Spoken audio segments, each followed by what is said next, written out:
നമസ്കാരം എല്ലാ സുഹൃത്തുക്കൾക്കും ഒരിക്കൽ കൂടി ഫുട്ബോൾ കിക്ക് എന്ന യൂട്യൂബ് ചാനലിലേക്ക് വീണ്ടും സ്വാഗതം. അപ്പോൾ ഗൈസ്, ഇന്നത്തെ വീഡിയോയിലൂടെ നമ്മൾ നോക്കാൻ പോകുന്നത് കേരള ബ്ലാസ്റ്റേഴ്സിനെ കുറിച്ചും ഇന്ത്യൻ സൂപ്പർ ലീഗിനെ കുറിച്ചുമുള്ള ഏറ്റവും പുതിയ അപ്ഡേറ്റുകളാണ്. വീഡിയോയിലേക്ക് കടക്കും മുമ്പ് നിങ്ങൾ ഇതുവരെയായിട്ടും ചാനൽ സബ്സ്ക്രൈബ് ചെയ്യാതെയാണ് വീഡിയോ കണ്ടുകൊണ്ടിരിക്കുന്നതെങ്കിൽ ദയവായി സബ്സ്ക്രൈബ് ചെയ്ത് വീഡിയോ കാണാൻ ശ്രമിക്കുക.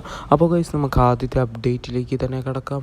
ഇന്നലെ ഇന്ത്യൻ സൂപ്പർ ലീഗിൽ നടന്ന മത്സരം Odisha FC versus Mumbai city FC മത്സരമായിരുന്നു.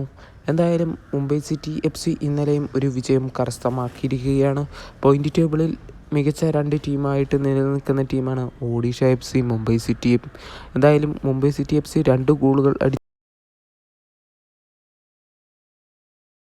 മാത്രമാണ് തിരിച്ചടിക്കാൻ സാധിച്ചിരിക്കുന്നത്. മുംബൈ സിറ്റി FCക്ക് വേണ്ടി ആദ്യ പകുതിയിൽ 22-ാം മിനിറ്റിൽ ജോർജ് പെരേര ഡയസ് ആയിരുന്നു ഗോൾ അടിച്ചത്. അതിനുശേഷം 25-ാം മിനിറ്റിൽ ഡീഗോ മൗറീഷ്യോ ഒഡീഷ FCക്ക് ഗോൾ നേടി ആദ്യ പകുതി 1-1 എന്ന നിലയിൽ അവസാനിക്കുക തന്നെയായിരുന്നു. അതിനുശേഷം തന്നെയായിരുന്നു രണ്ടാം പകുതിയിൽ ലാലിയൻ സുവാല ചാന്തെ എന്ന് പറയുന്ന താരം മുംബൈ സിറ്റി FCക്ക് വേണ്ടി മറ്റൊരു ഗോൾ നേടിക്കൊടുത്ത് വിജയം കരസ്ഥമാക്കി കൊടുത്തത്. അപ്പോൾ ഗൈസ്, ഇന്ന് ഇന്ത്യൻ സൂപ്പർ ലീഗിൽ നടക്കാൻ പോകുന്ന മത്സരം ഏതൊക്കെ ടീമുമായിട്ടാണെന്ന് നോക്കുകയാണെങ്കിൽ, ആദ്യ മത്സരത്തിൽ നേരിടാൻ പോകുന്നത് ജംഷഡ്പൂർ FCയും FC ഗോവയുമാണ്. കരുത്തരായ FC ഗോവനെ ജംഷഡ്പൂർ FC തോൽപ്പിച്ചു വിടുമോ എന്ന് നോക്കാം.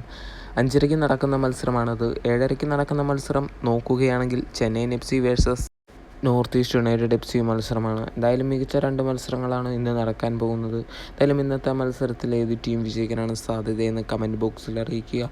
അതേപോലെ തന്നെ കേരള ബ്ലാസ്റ്റേഴ്സ് ആരാധകർക്ക് സന്തോഷിക്കാൻ വകയുള്ള ന്യൂസാണ് നമുക്ക് ലഭിച്ചിരിക്കുന്നത്. എന്താണെന്ന് വെച്ച് നോക്കുകയാണെങ്കിൽ, പരിക്ക് പറ്റി കേരള ബ്ലാസ്റ്റേഴ്സിൻ്റെ താരമായ പുറത്തുപോയ വിവരം നമുക്കെല്ലാവർക്കും അറിയാം. എന്നാൽ FC ഗോവയ്ക്ക് വേണ്ടിയെല്ലാം മികച്ച പ്രകടനം കാഴ്ചവെച്ച് കേരള ബ്ലാസ്റ്റേഴ്സിലേക്ക് സൈൻ ചെയ്ത താരമായിരുന്നു ഐബൻ ഡോംഗ്ലിംഗ്.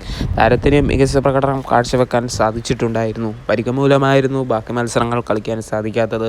എന്നാൽ ഇപ്പോൾ അറിയാൻ സാധിച്ചിരിക്കുന്നത് ഐബൻ ഡോംഗ്ലിംഗ് കേരള ബ്ലാസ്റ്റേഴ്സിൻ്റെ പ്ലേ ഓഫിലേക്കുള്ള സ്ക്വാഡിൽ രജിസ്റ്റർ ചെയ്തിട്ടുണ്ടെന്നും അതുകൊണ്ട് തന്നെ വൈകാതെ തന്നെ താരത്തിനെ ബ്ലാസ്റ്റേഴ്സിനോടൊപ്പം കളിക്കുമെന്നുമാണ് നമുക്കറിയാൻ സാധിച്ചിരിക്കുന്നത്.